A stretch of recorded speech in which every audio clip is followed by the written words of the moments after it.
Hello, Substackers, and welcome to new subscribers who prefer an audiovisual format over written material. My name is Penny, and this is Transforming Trauma, the main title of my newsletter blog here on Substack. There are two subsections within the Transforming Trauma blog: Penny's Ponder, which are just random ideas and thoughts, and Spirit Matters, a larger subsection dedicated to my interpretation of ancient spiritual teachings.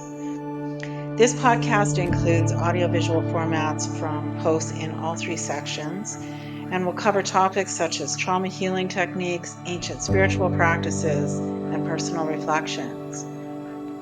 Podcast notes and, of course, the written version include all the links to the books and videos that I mentioned. Remember, this podcast is not just a monologue, but a conversation. Your thoughts and your aha moments and your resonances are what make this community vibrant and alive. Don't hesitate to leave a comment and share your voice. It truly matters here.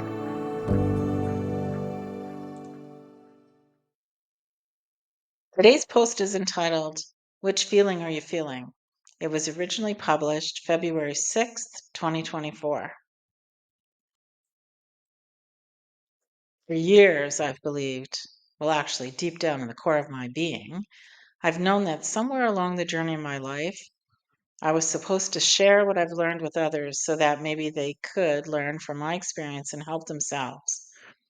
I'm not a guru by any stretch of the imagination, but I have learned a thing or two over the nearly 6 decades of this life.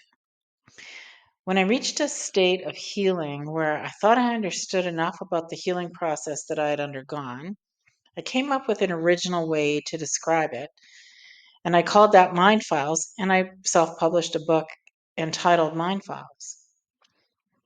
Writing went so smoothly that I was convinced I was on the right path. Ideas flowed into my mind. The whole process was completed in less than a year. I found a great publisher and was convinced that I'd fulfilled my purpose. But I'm a horrible salesperson. It's just not who I am. And I'm not good at networking for the same reason. So I followed the publisher's guidance on how to market the book, but sales were dismal. I couldn't figure out where I went wrong.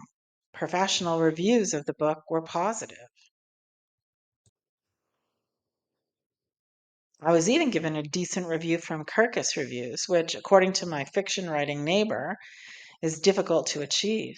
He told me of one of his writer friends whose career was ended because of a horrible review from Kirkus. You can't sell a book that bookstores won't stock because of bad reviews, and bookstore owners subscribe to organizations that review books for a living. I had positive results speaking in person with people at various book shows and health fairs that I booked into. People connect with me easily and always have, so again, I was confused. Where did I go wrong? Well, I had to go back into the filing cabinets of my mind and identify the mind file that was blocking my success. My confidence file had shifted from my fear cabinet over to my love cabinet years before when I took an inventory of my successes. My mind's process was consistently referencing successes over failures, so I thought that I had resolved that file.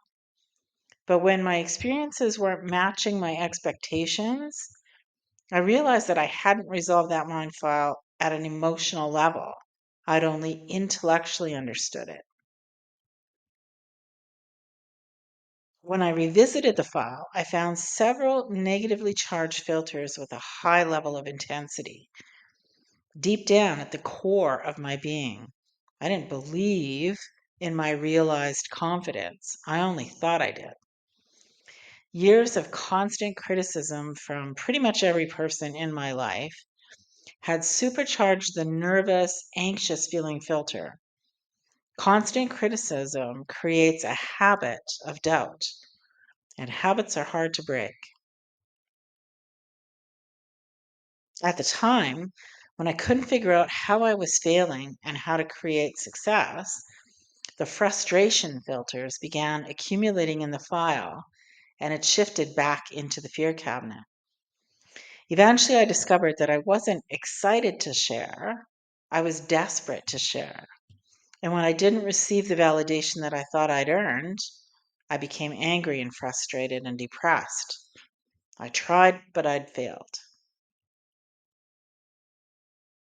What I thought I was feeling wasn't the truth of what I was feeling. And the universal energy field reads the truth of the feelings, not our intentions. That's why telling yourself positive affirmation doesn't always work long term. The universal energy aligned my true energy with other people in the same negative energy flow. That's where all the hucksters and the salespeople who will sell you stuff that they wouldn't even buy themselves are, because the reality of their energy comes from the same dark place. Getting real with yourself isn't easy, but it's the only way to shift.